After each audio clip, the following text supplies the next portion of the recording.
Bem-vindos, pessoal! Aqui é a primeira aula de Cálculo 1 do Departamento de Matemática do Instituto de Matemática da UFRJ. O meu nome é Helena Nussensweig Lopes, então eu vou começar falando sobre dois problemas que deram origem ao cálculo diferencial e integral. O primeiro problema é o problema da tangente. Problema da tangente. O que vem a ser o problema da tangente? O problema da tangente consiste em encontrar uma equação para a reta tangente a uma curva.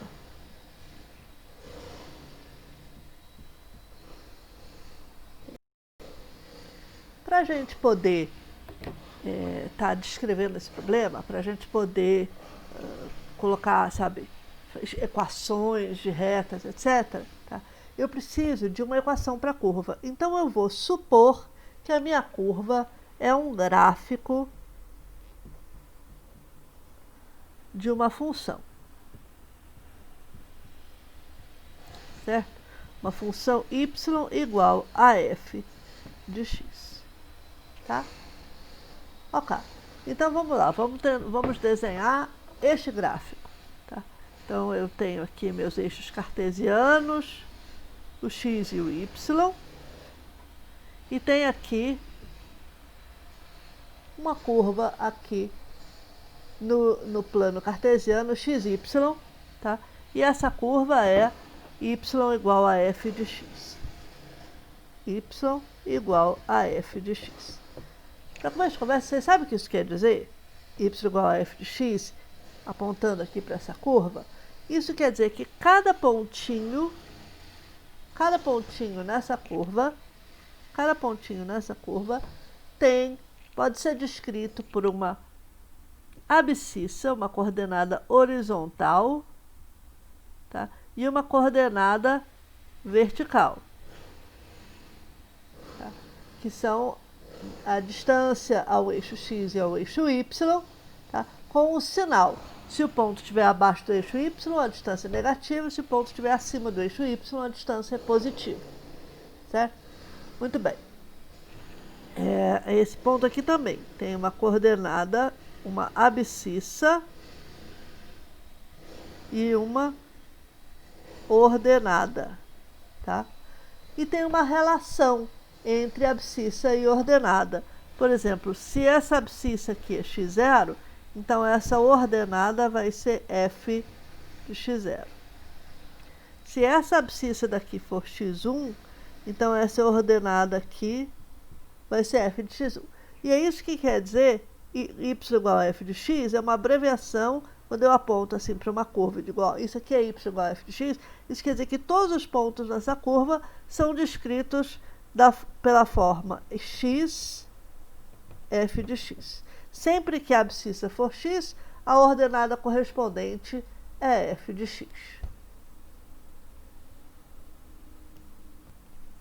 Vamos pegar um ponto nessa curva. Tá? Vamos pegar um ponto nessa curva. Tá aqui. Esse ponto aqui eu vou chamar de P. O que é que quer dizer a reta tangente a essa curva no ponto P? Bem, toda vez que eu faço essa pergunta em sala de aula numa turma de cálculo 1, a primeira resposta é: a reta tangente é uma reta que só intercepta a curva num único ponto. Tá? Então, isso aqui é ótimo se o que você está falando é de um círculo. Mas agora vejam o seguinte. Olha só, vamos fazer um zoom aqui dessa curva, desse gráfico, tá? Aqui em cima. Então aqui está meu ponto P e aqui é como se fosse um zoom aqui desse gráfico perto de P, tá? Ok. Então agora vamos dizer que eu sou um ciclista que está andando, tá, de bicicleta aqui, né, numa ruazinha cheia de curvas. E aí eu estou andando,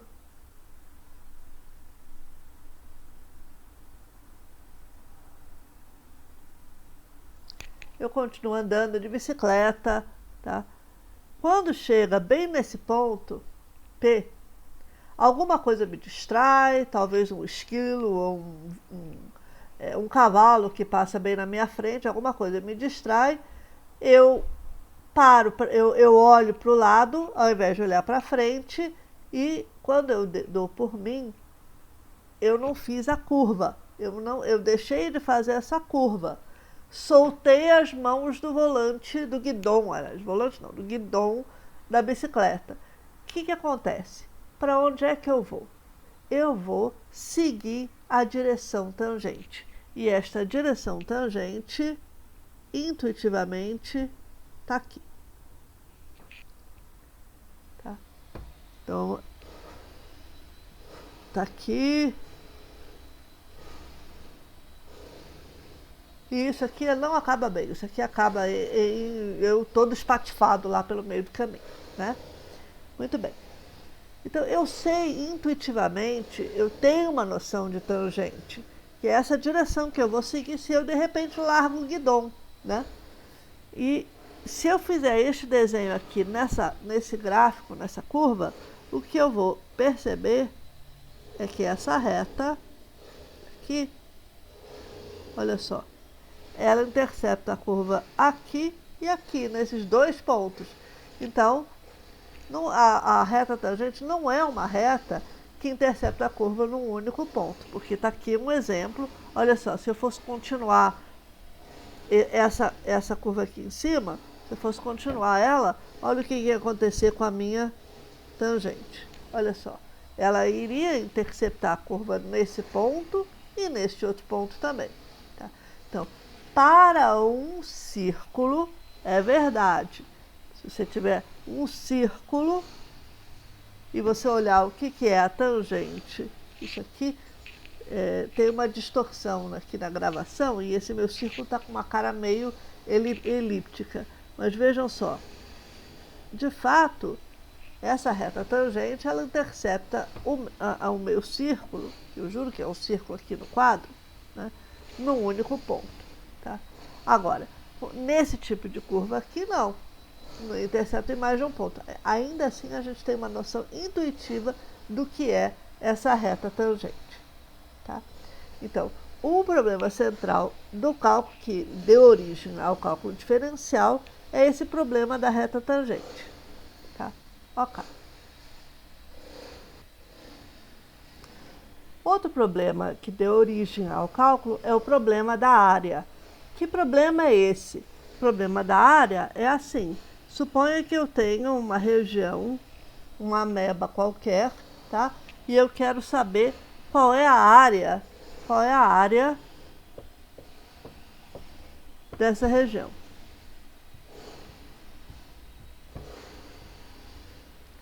Bem, vocês aprenderam no colégio, vocês aprenderam que quando você tem um quadrado, né, um quadrado de lados L, tá? Eu sei que a área é L ao quadrado, né? Vocês aprenderam que se eu tiver um triângulo, esse triângulo, bom, tudo bem. O que eu faço? Eu meço a altura desse triângulo, tá? Eu meço o lado perpendicular, tá? A altura, né? A altura relativa a esse lado A, e aí a minha área é A vezes H sobre 2. Então, vocês sabem calcular a área de quadrados e de triângulos, né? Bem, vocês também aprenderam uma fórmula para a área de um círculo. Esse círculo, de novo, está com problemas. Isso aqui no meu desenho ele está bem circular. Agora, na tela tem uma distorção. Tá? Então, se o raio desse círculo for R, então eu aprendi também no colégio que a área tem uma fórmula que é π vezes o raio ao quadrado. Tudo isso eu aprendi. Agora, eu não aprendi a calcular a área de uma ameba, né? Então, esse problema de calcular a área de uma região que não é nem um quadrado, nem um triângulo, nem um retângulo, que a gente pode dividir o retângulo em quadrados, né, e calcular a área do retângulo também, nem um círculo, não é uma dessas figuras padrão, aí nesse caso a gente também não sabe calcular a área ainda. Tá? Ok. Vamos lembrar o problema da tangente. Como é que é a abordagem? O que esses dois problemas, da área e da tangente, o que eles têm em comum? Tá? Bom, olha só. Para calcular a equação da reta tangente, a abordagem que é usada é assim. Tá? Aqui eu quero calcular a tangente nesse ponto P. O que eu faço? Eu procuro um ponto perto de P, mas que esteja também na curva, que esteja também no gráfico, e eu calculo a equação dessa reta que passa por PQ. Essa reta é uma reta secante. Ela passa pelo ponto P e pelo ponto Q no gráfico da minha função f de x. Tá? E aí, a equação de uma reta que passa por dois pontos dados é uma coisa que eu sei calcular. Aí depois eu olho um outro ponto perto também de Q, de P, Q', do outro lado de P, digamos, né? Com a abscissa menor do que a abscissa de P. Traça a reta que passa por Q' e P, escreve a equação dessa reta. São retas secantes com Q e Q' próximo de x. Eu concordo com vocês que nenhuma dessas duas retas está com cara da reta que eu estou procurando, que é essa reta daqui. Olha só. A equação da reta tangente que eu estou procurando é essa reta vermelha. Tá? Agora, se eu começar a me aproximar, tá, cada vez mais perto de Q, o que vai acontecer? Olha só, essa reta secante aqui.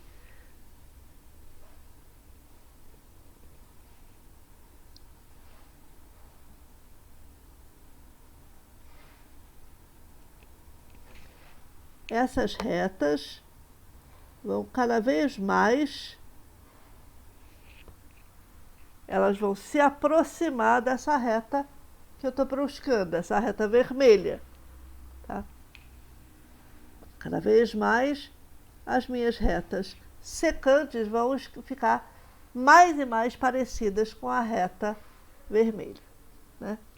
Então, esse mais e mais parecido, à medida que eu vou me aproximando de P, é o que se chama um processo de limite.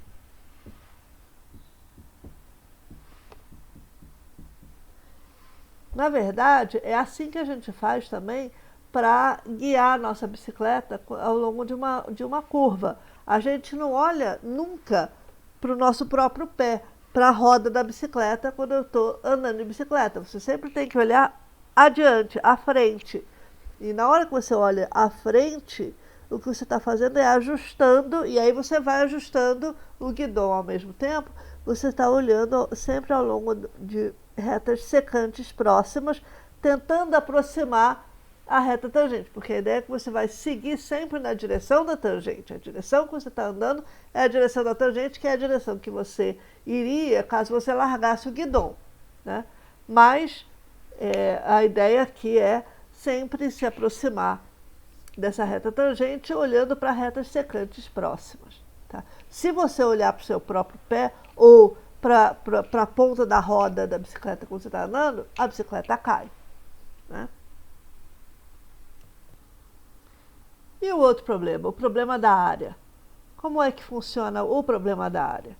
Bom, olha só, vamos dizer que eu queira calcular a área desta ameba.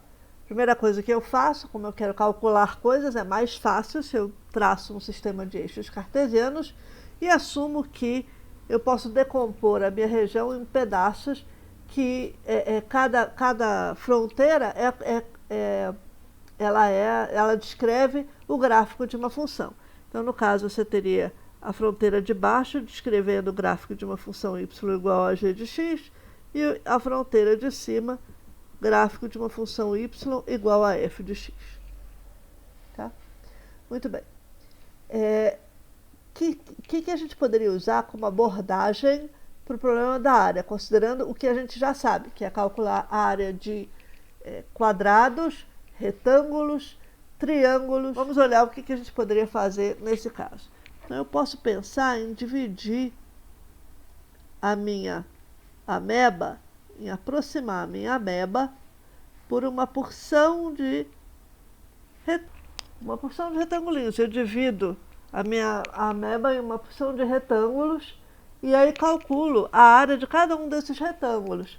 Isso aqui, se eu somar tudo, eu acho que é convincente que isso aqui vai dar uma boa aproximação aqui para a área dessa ameba. Se eu quiser melhorar essa aproximação, é só eu pegar, por exemplo, esse retângulo aqui, que parece que eu estou perdendo um bocado de área aqui, né? Então, o que eu faço? Eu vou subdividir esse retângulo, tá, em 2 retângulos, tá?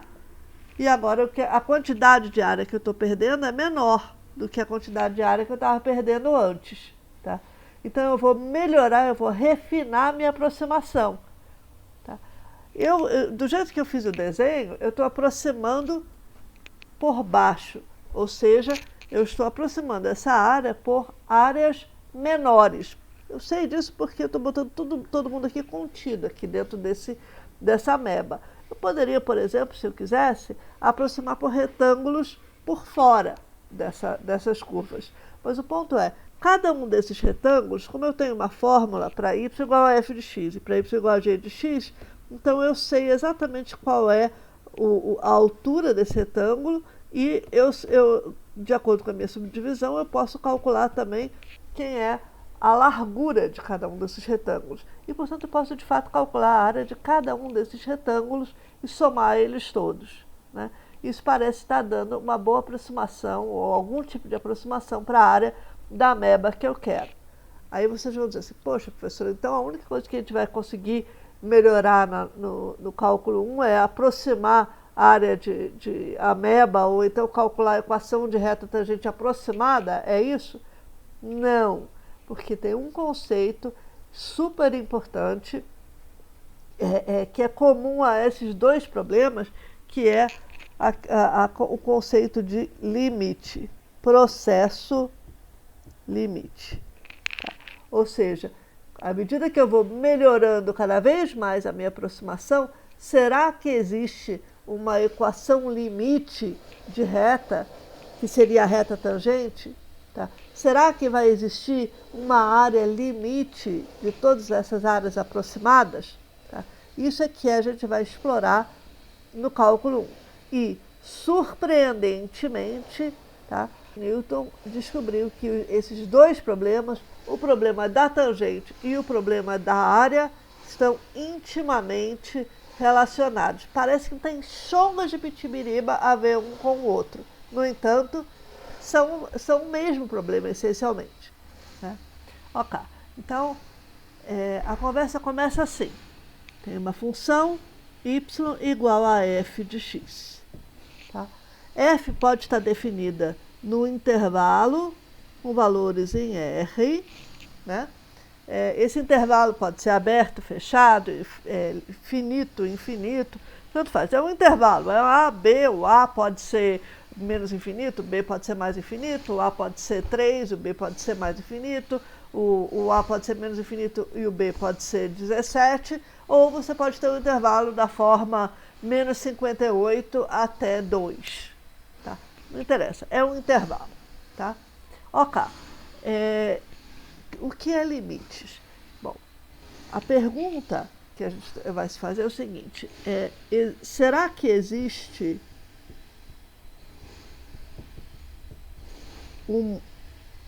uma tendência para os valores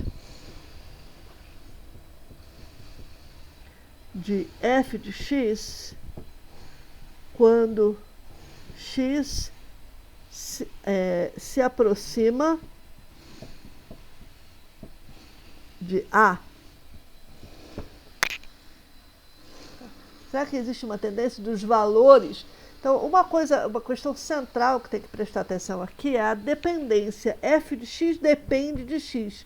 Y é uma variável dependente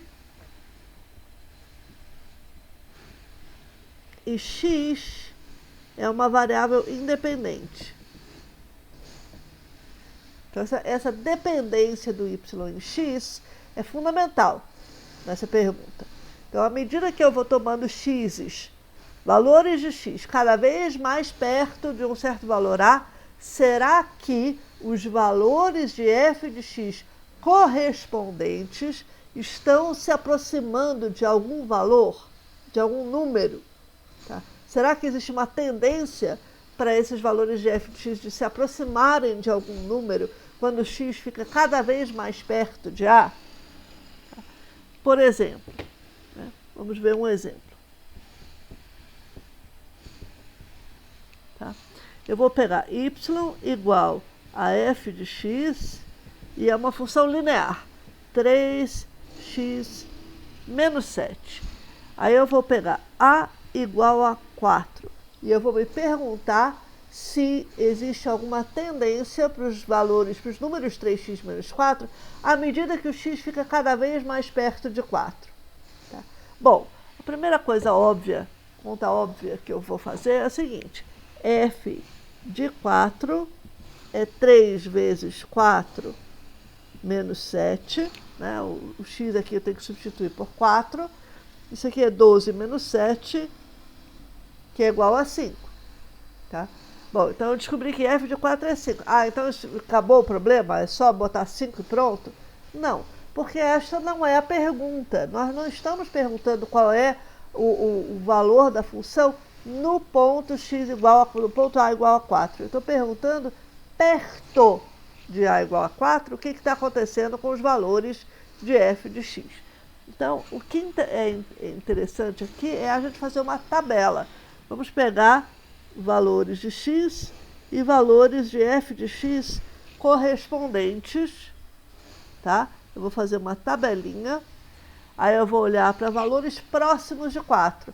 Então, se eu chegar perto de 4, ó, o 4 está aqui, ó, 4 está aqui, tá? Então, eu vou me aproximar de 4 pela esquerda e pela direita, ou seja, por valores menores que 4 e valores maiores que 4. Tá?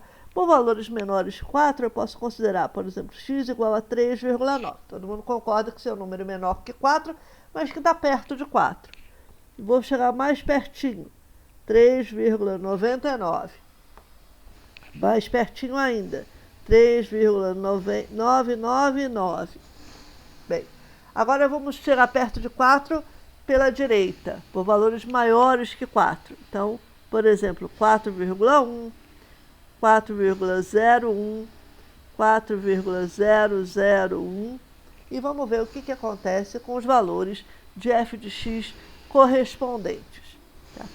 Ok. 3,9 menos 7. Aqui, desculpa, é aqui que eu tenho que estar apontando. 3 vezes 3,9 menos 7. Tá? Então, 3,9 é o quê? É 9 com 2,7, é 11,7. 11,7 menos 7 é 4,7. Então, o valor de f de x é 4,7. 3,99, se você faz a conta, 3 vezes 3,99 menos 7, você vai encontrar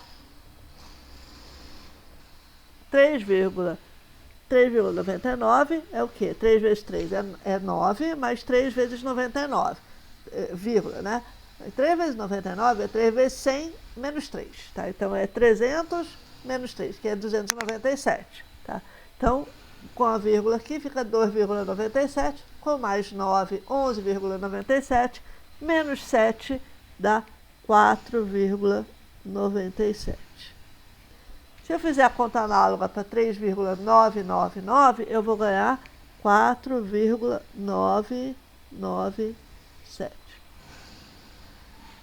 Vamos fazer a conta agora? Quanto é que é f de 4,1?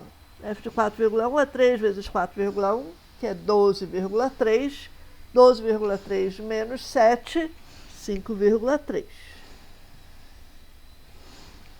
3 vezes 4,01. Isso aqui é 12,03. Menos 7, 5,03.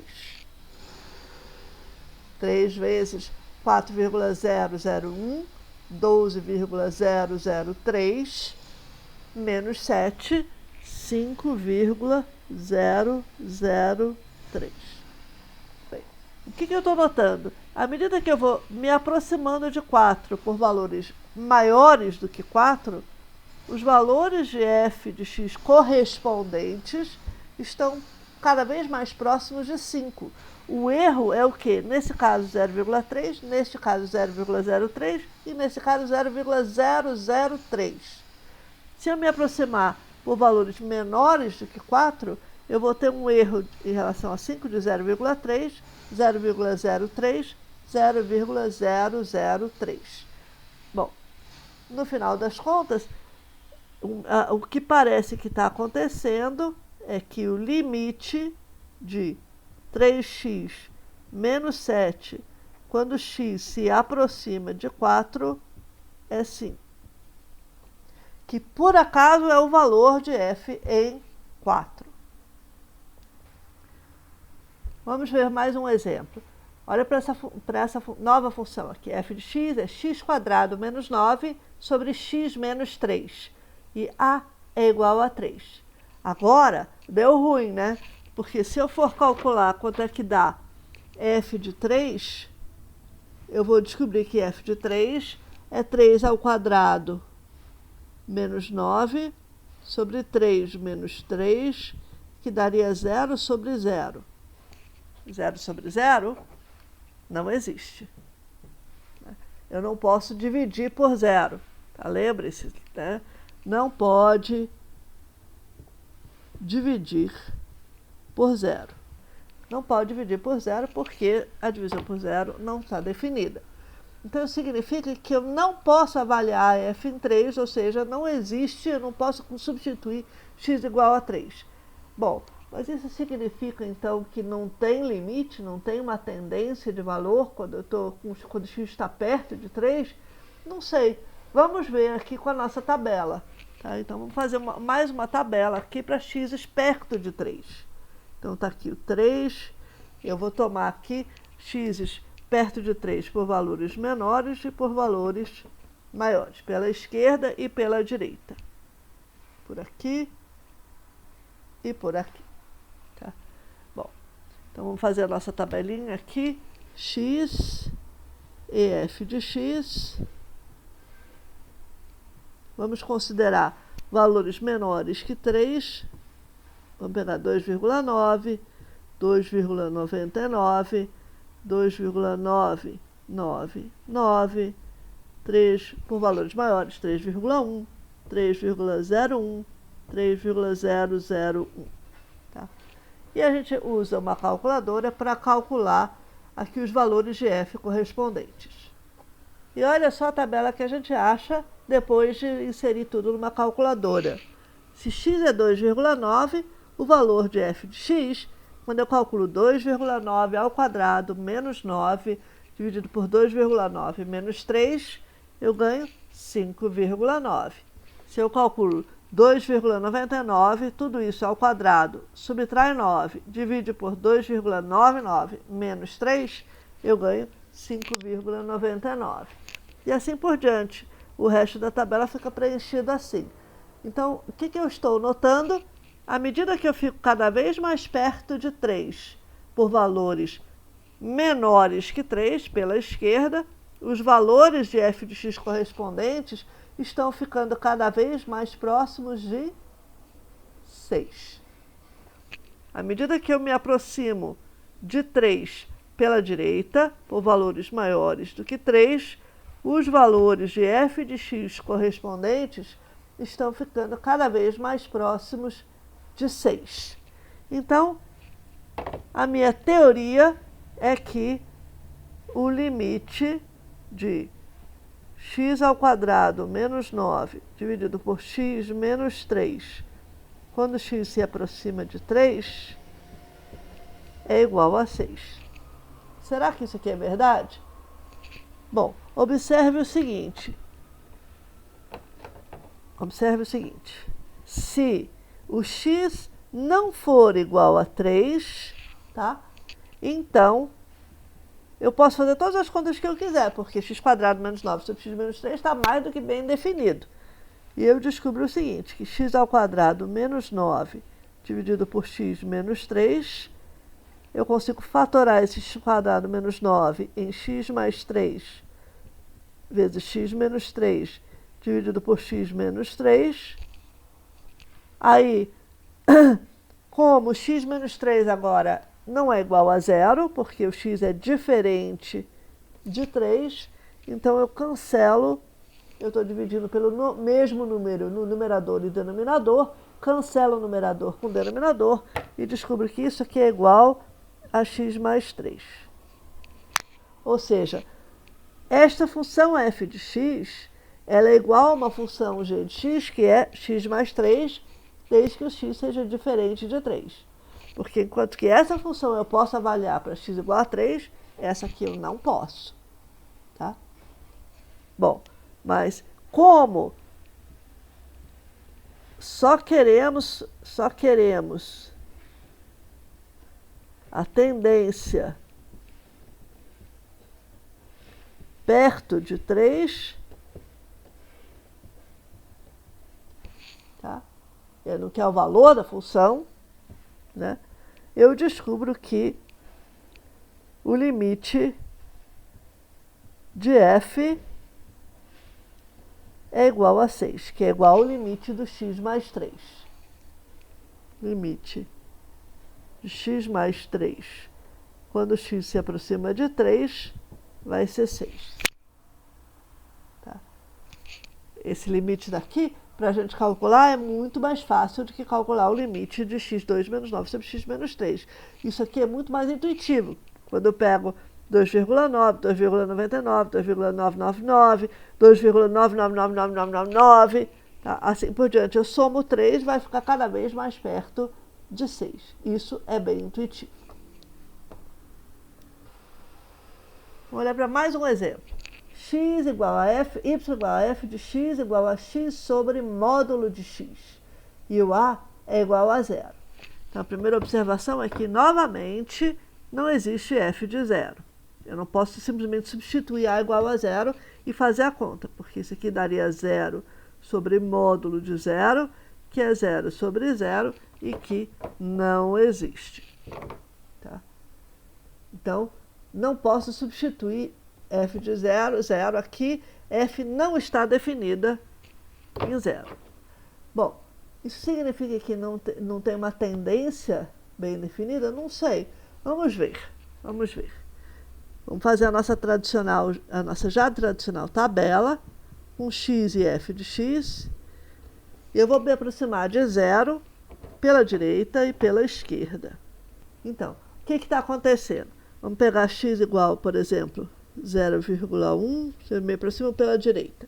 0,1, 0,01, 0,001, etc. E se x estiver se aproximando pela esquerda, basta pegar menos 0,1, menos 0,01, menos 0,001, etc. O que vai acontecer com o valor de f de x? Vejamos. Quando x é 0,1, f de x dá 0,1 dividido pelo valor absoluto de 0,1, que como 0,1 já é positivo, esse valor absoluto é igual ao x. Então, quando você divide um pelo outro, f de x dá 1. A mesma coisa vai acontecer com 0,01 e com 0,001. porque todos os três já são positivos. Quando o x é menos 0,1, aí o valor absoluto é igual a 0,1, porque esse cara aqui é negativo. Então, o valor absoluto é só a distância do ponto até a origem, né? Sem o sinal. Ou seja, nesse caso eu vou ter menos 0,1 dividido por 0,1. E o resultado é menos 1. E o mesmo vai acontecer com menos 0,01 e com menos 0,001. Tem uma tendência agora bem definida? Tem um número do qual esses valores estão se aproximando? Não. Porque de um lado a minha função é constante igual a 1, do outro lado ela é constante igual a menos 1. Se eu for desenhar o gráfico desta função, o gráfico dessa função vai ser algo assim. Olha só. Está aqui o gráfico da minha função y igual a f de x. Não está definida em 0. Se eu tiver a direita de 0, ela é igual a 1. Se eu tiver a esquerda de 0, a minha função é constante igual a menos 1. Está aqui. Bom, então quando eu me aproximo de 0, não tem uma tendência, não tem um valor do qual os valores estejam se aproximando. Depende de que lado. Ou seja, nesse caso daqui, não existe o limite dessa função, perto de 0. Olha só, nossa primeira não existência de limite. Não existe o limite. Tá? Bem, vamos olhar agora para y igual a f de x, é 1 sobre x menos 1 ao quadrado. O que acontece com essa função perto de a igual a 1? Novamente, não existe f de 1. Porque se eu substituir x igual a 1, eu vou ganhar um zero no denominador. Então, que não pode, né? Então, não existe f de 1. Então, se a gente fizer aquela nossa tradicional já tabela, tá? Em que eu coloco x aqui e f de x correspondente ao lado, o que eu vou perceber é o seguinte. Vamos chegar perto de 1 pela direita e depois pela esquerda, 0,9, 0,99, 0,999. Olha só. Se eu fizer x igual a 1,1, eu vou ganhar aqui 0,1 ao quadrado. 0,1 ao quadrado é 0,01. Isso aqui é 1 sobre 0,01. F de 0,1 é de 1,1 é 100. 1,01. A diferença com 1 dá 0,01. Ao quadrado dá 0,0001. 3 zeros, não, 4 zeros. Tá? 3 zeros, tá certo. Aí, quando eu faço 1 sobre isso, o que eu ganho aqui é 10.000. Tá?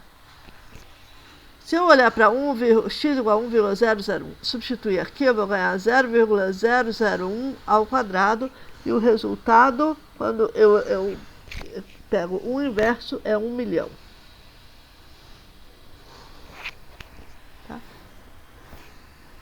Se eu olhar para 0,9, x igual a 0,9, calcular 0,9 menos 1, isso é menos 0,1. Mas quando você eleva ao quadrado, dá mais 0,01. 1 sobre isso ainda é 100.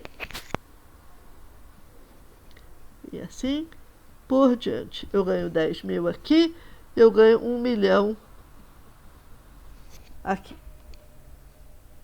Tá? O que está acontecendo é que o meu denominador está ficando pequenininho, cada vez mais perto de 0, sempre positivo. Tá? E 1 dividido por um número pequenininho 1 dividido por um número pequenininho é um número imenso. É um número imenso. Tá? Então, eu começo com 100, depois 10 mil, depois 1 milhão e assim por diante. O que está acontecendo com os valores de f de x? F de x cresce ilimitadamente quando x se aproxima de 1.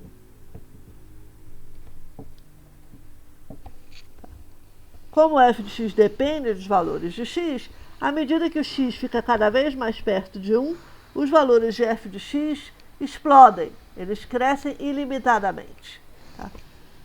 Os valores de f de x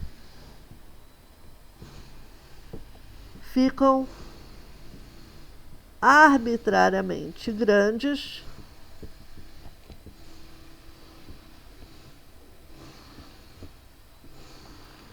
bastando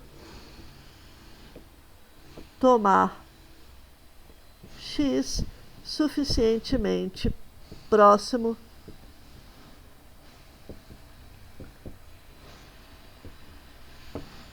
de 1. É isso. Os valores de f de x ficam tão grandes quanto eu queira, bastando tomar o x suficientemente próximo do 1. Né? Se eu quiser, por exemplo, um valor de f de x que é da ordem de 10 milhões, tá? Ou desculpa, de 100 milhões, o que eu tenho que fazer? Eu vou ter que tomar um x próximo de 1, com uma diferença em relação a 1 de pelo menos 10 mil. Tá? Pelo menos 10 mil. É isso. Tá? Então, nesse caso, a gente diria que o limite não existe uma tendência de um valor finito do qual os valores de f de x estejam se aproximando, mas a gente expressa essa ideia, né, de que os valores ficam arbitrariamente grandes escrevendo o seguinte. Nesse caso, os valores de f de x, no limite, quando x tende a 1, se aproximam de mais infinito. Ok. Vamos considerar esse último exemplo agora. Esse é o último exemplo, antes da gente começar a arredondar a nossa teoria. Tá? Y igual a f de x igual a seno de π sobre x. Tá? Eu quero olhar para essa função perto de x igual a zero.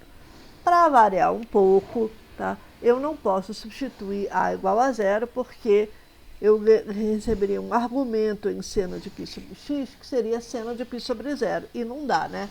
Eu não posso dividir por zero em canto nenhum. Então, f de zero não existe. Também não existe. Né?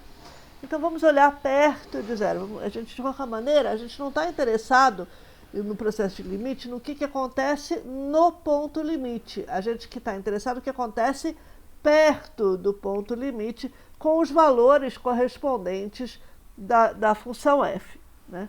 Então, eu tenho aqui, ó, o zero, que é o meu ponto limite, e eu não estou interessada no que acontece em zero, eu estou interessada no que acontece perto de zero, com os valores correspondentes de f de x. Tá? Então, eu vou tomar aqui, eu vou fazer uma tabela um pouquinho diferente do que a gente vinha fazendo, que fica mais fácil de visualizar nesse caso. Tá? Vamos pegar x igual a 1 meio. Se x é igual a 1 meio, ainda está bem longe de zero, né? Mas vamos lá. X igual a 1 meio, seno de π sobre 1 meio, π sobre 1 meio é 2π, seno de 2π é zero. Tá?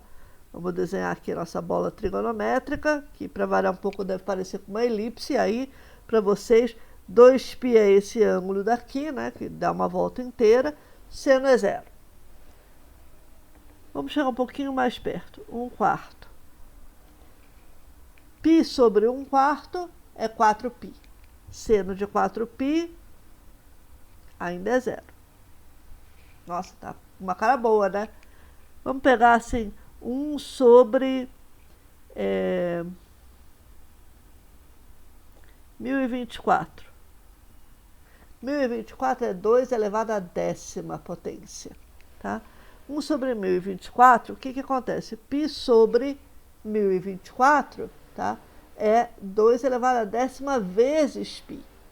De qualquer maneira, eu vou estar pegando 2π e vou fazer muitas vezes, mas o seno é sempre zero.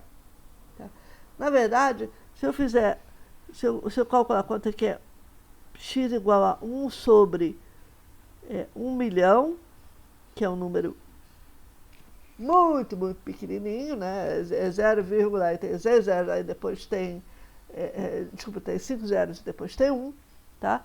Então, esse número daqui, quando você calcula seno dele, isso aqui é seno de 1 milhão vezes π, que ainda é zero, porque 1 milhão é múltiplo de 2 também, tá? Então, toda vez que você tem múltiplo de 2 vezes um número inteiro vezes π, o seno é zero, né? Muito bem. Bom, vamos pegar um outro agora. Vamos pegar 2/3. Seno de π sobre 2/3. Π sobre 2/3 é igual a 3 meios de π. Tá? 3 meios de π, o seno de 3 meios de π é menos 1. Tá? Agora, se eu olhar para agora, 2 sobre 43, que vocês vão de convir, que é mais perto de zero, né? 2 sobre 43, bom, 1 sobre 40, sei lá, tá perto de 0,05, né? Então, 2 sobre 43, quando você calcula quem é seno de π sobre isso, primeiro você tem que calcular quanto é que é π dividido por 2 sobre 43, isso é a mesma coisa que 43π sobre 2. 43π sobre 2 é 40π mais 40π sobre 2, que é 20π, mais 3π sobre 2. Então, quando você tem 3π sobre 2 e você junta mais 20π, você está fazendo voltas completas até chegar em 3π sobre 2. Então, o seno disso continua sendo o mesmo que o seno de 3π sobre 2, que é menos 1. Vamos pegar agora, por exemplo, 2 dividido por 40.003.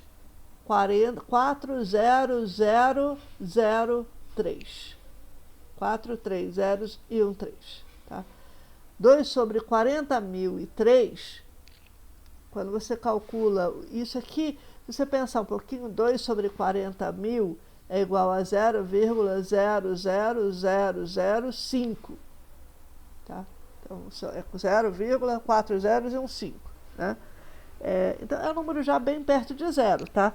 Quando você calcula aqui que é π dividido por 2 sobre 40.003, isso aqui dá 40.003 π sobre 2. Né?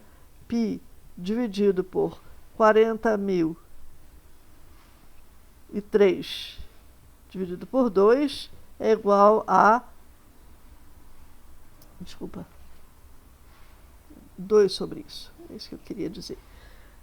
2 sobre 40.003 é igual a 40.003 π dividido por 2, que por sua vez é igual a 20.000 π mais 3π sobre 2. Moral da história, o seno desse número é igual ao seno de 3π sobre 2, porque isso aqui é um múltiplo de 2π. E o seno de 3π sobre 2 é menos 1. Então, o que a gente está vendo? Se eu me aproximar de zero por esses números aqui, o valor de f é constante igual a zero. Se eu me aproximar de zero por esses outros valores, que também estão chegando perto de zero, o valor do seno é menos 1. Eu posso fazer essa brincadeira em torno de qualquer número entre 0 e 2π. Ou seja, eu posso me aproximar de zero por, quer ver?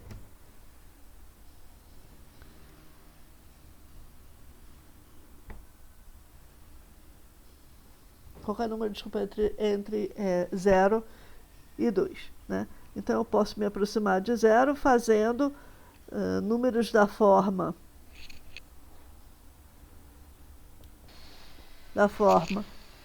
1 sobre 2ka com a entre 0 e 2. Tá? Então, se o x for...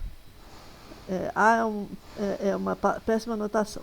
Se o x for 2k mais θ, com θ entre 0 e 2, então o que eu descubro é que π sobre x, nesse caso, vai ser π sobre 1 sobre 2k mais θ, que é igual a 2k mais θ π, que por sua vez é 2k vezes π mais θ vezes π. E aí o resultado é que o seno, então, desse πx, π sobre x, é igual ao seno de θ vezes π, porque θ está entre 0 e 2. É esse aqui que manda. O resto aqui é só múltiplos de 2π. Né? E aí, então, moral da história é que perto de zero, os valores do seno, dependendo de como eu me aproximar de zero, eles ficam bem pertinho de toda a gama de valores do seno entre menos 1 e 1. Tá? A mesma coisa acontece se eu me aproximar de zero pela esquerda. Os valores ficam oscilando entre todos os valores possíveis entre menos 1 e 1. Então, moral da história, nesse caso, a gente vê que não existe o limite de f de x quando x tende a zero. Não existe o limite do seno de π sobre x quando x tende a zero, porque não tem uma tendência bem definida. Os valores ficam se aproximando, ficam oscilando loucamente entre menos 1 e 1, e cada vez que você chega mais pertinho de zero, mais eles oscilam entre menos 1 e 1. Mais rápido eles oscilam aqui entre menos 1 e 1.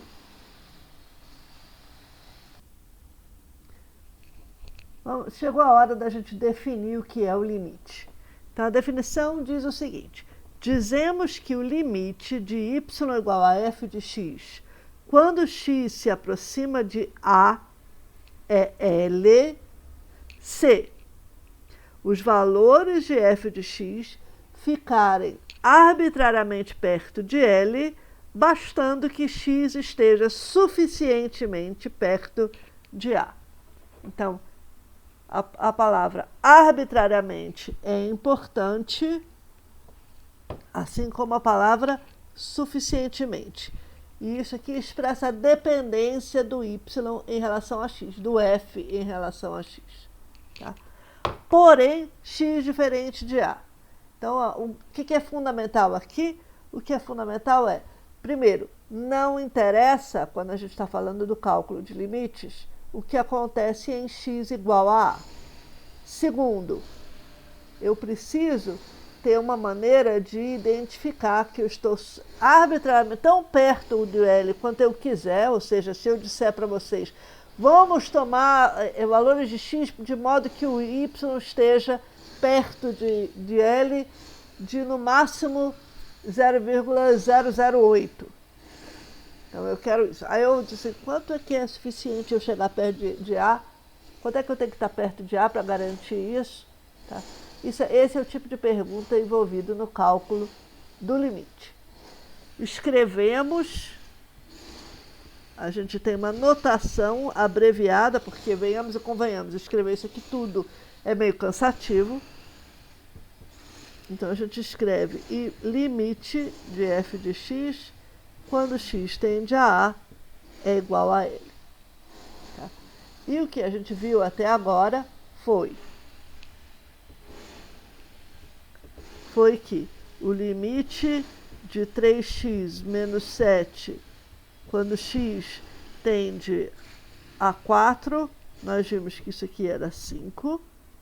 Nós vimos que o limite de x2 menos 9 sobre x menos 3, quando x tende a 3, esse limite é 6.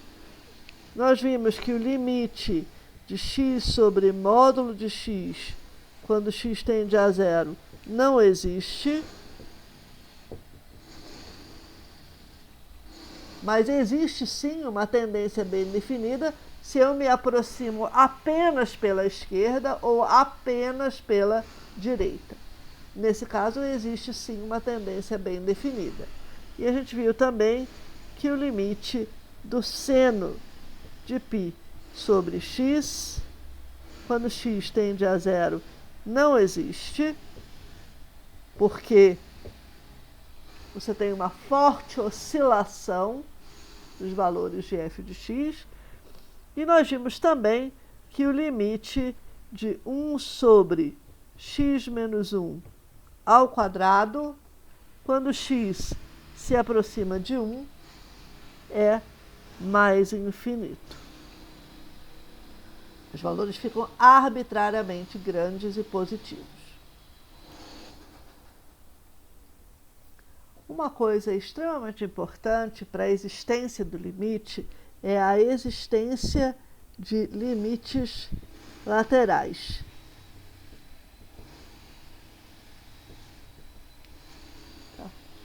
Limites laterais, que são limites em que a gente olha apenas, se aproximando apenas por um lado, né? Então, por exemplo, o limite de f de x, quando x se aproxima de a mais, isso aqui significa limite pela direita, por valores maiores do que a, ou por valores tais que x menos a é positivo. Esse x menos a positivo é a razão que a gente bota a mais, que a gente denota isso como a com esse superescrito mais. Tá? Ou, da mesma maneira, eu posso escrever o limite de f de x quando x se aproxima de a pela esquerda, ou a menos. Isso aqui é o limite pela esquerda. Ou seja, por valores menores do que a, ou valores tais que o x menos a é negativo. Então, você tem aqui a, e aí você se aproxima de a pela direita, significa que você tende a pela direita, a mais, você se aproxima de a pela esquerda, ou a menos. Tá? A menor do que a e a maior do que a. A mais maior do que a. Tá? Teorema.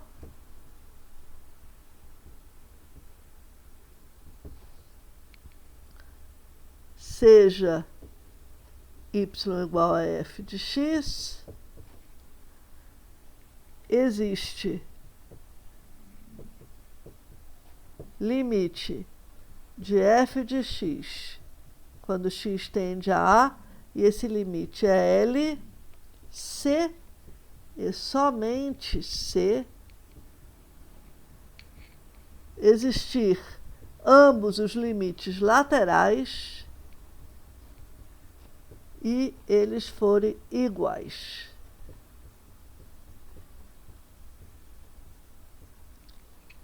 Isso aqui é extremamente natural, tá? Porque eu só vou ter uma tendência de valores de f de x à medida que eu chego perto de a, se a tendência por um lado for o mesmo que a tendência do outro lado, pelo outro lado, tá certo? Se um desses for diferente, não existe o limite. Eu não posso dizer que tem um único valor do qual os valores da função estão se aproximando. E se não existir pela direita ou não existir pela esquerda, não pode existir também em A. Né? Por outro lado, se pela direita você tiver um único número L do qual os valores de f estão se aproximando, e pela esquerda também houver um único número L do qual os valores de f estão se aproximando, e se esse número for o mesmo, então é intuitivo que o limite de f de x vai existir. Eu posso ir pulando de um lado para o outro, mas os dois estão se aproximando do mesmo número, que os valores estão se aproximando do mesmo número.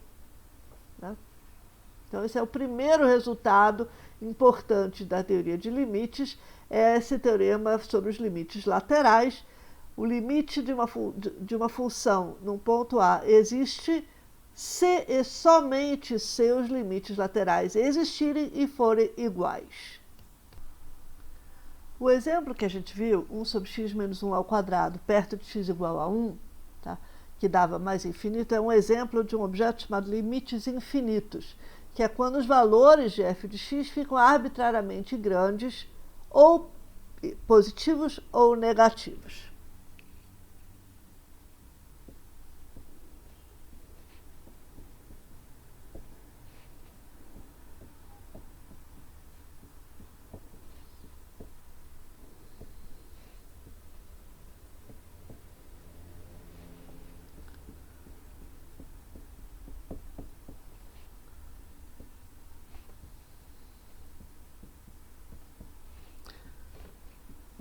Perto de A.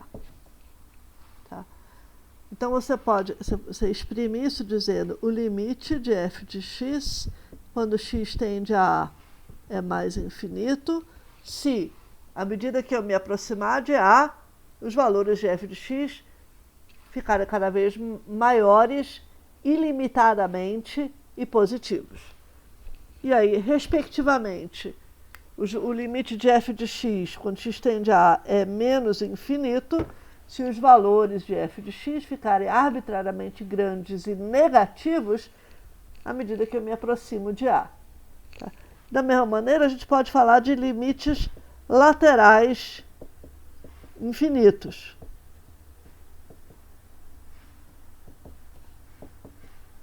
É a mesma ideia.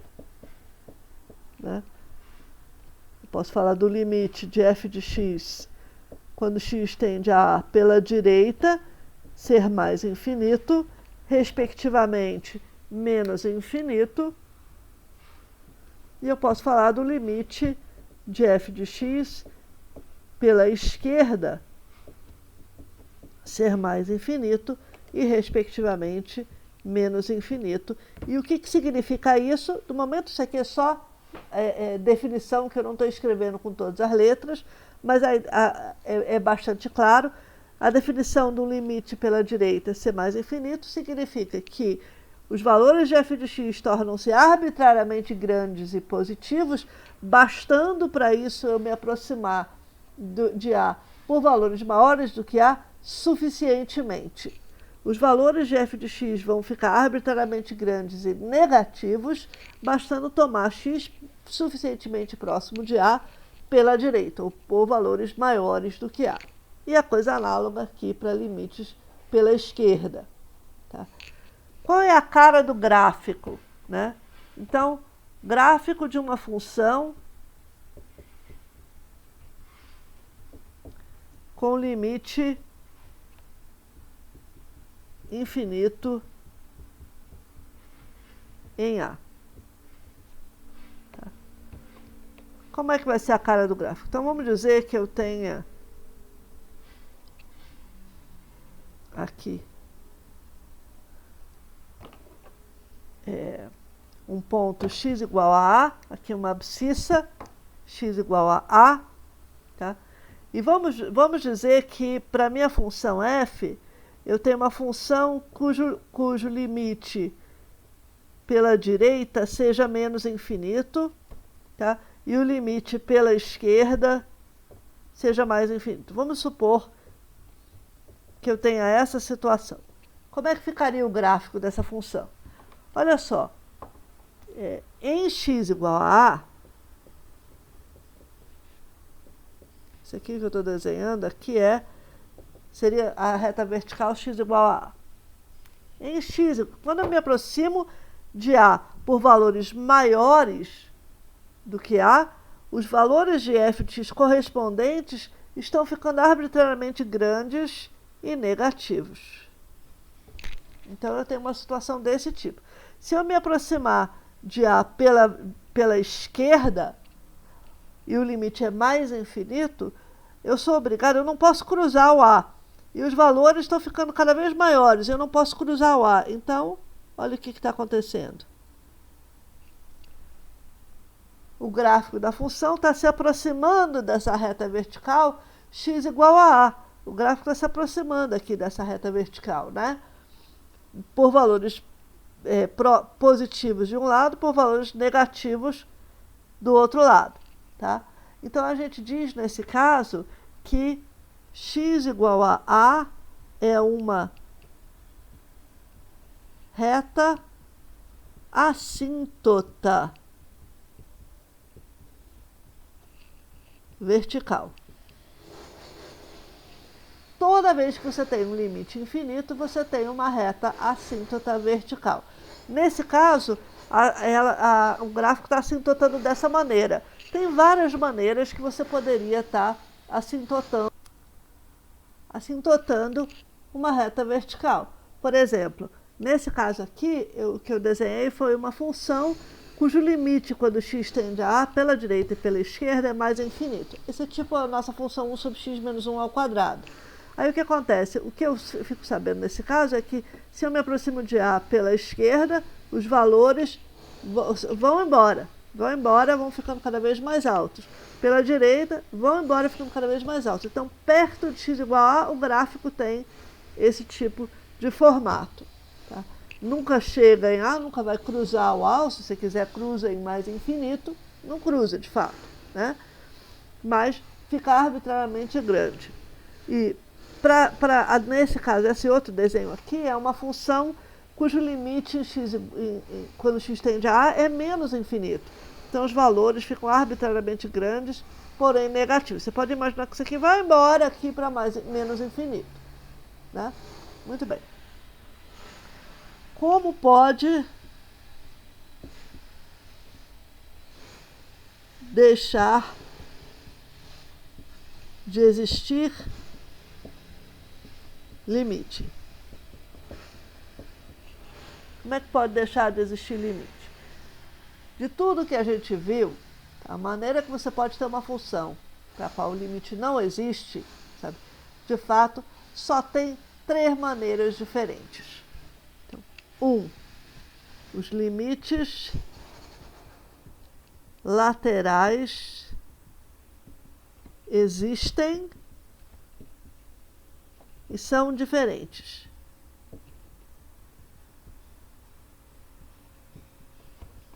Dois. Então, esse aqui é o que a gente chama de salto. E corresponde a você ter uma função com um salto desse tipo.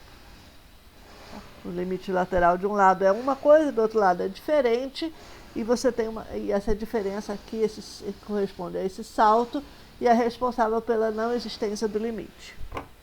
Tá?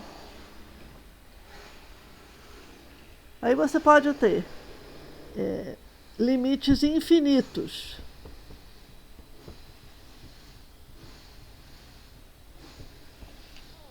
A gente escreve limite de f de x quando x tende a A é mais ou menos infinito, ou A pela direita ou A pela esquerda, tá? Mas, da feita que o limite é infinito, mais ou menos infinito, tá? A gente escreve aquela notação, mas o limite formalmente não existe. Porque para existir o limite, você tem que ter um número L finito. Tá? Então, isso aqui é o caso de explosão de valores.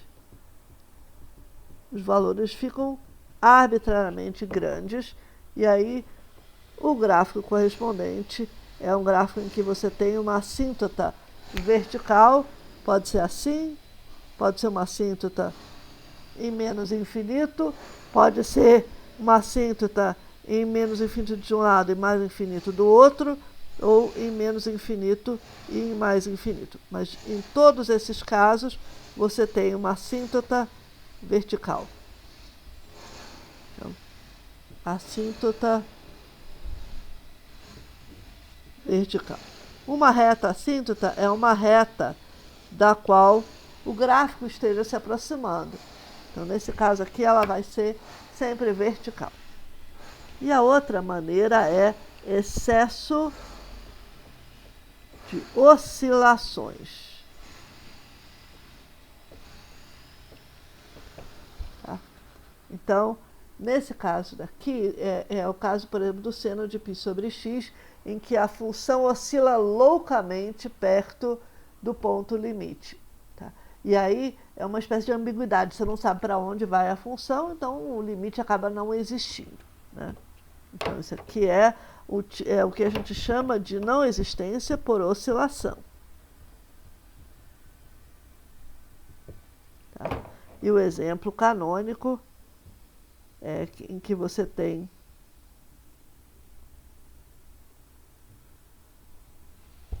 esse tipo de gráfico. Tá? Então, é assim que o limite deixa de existir.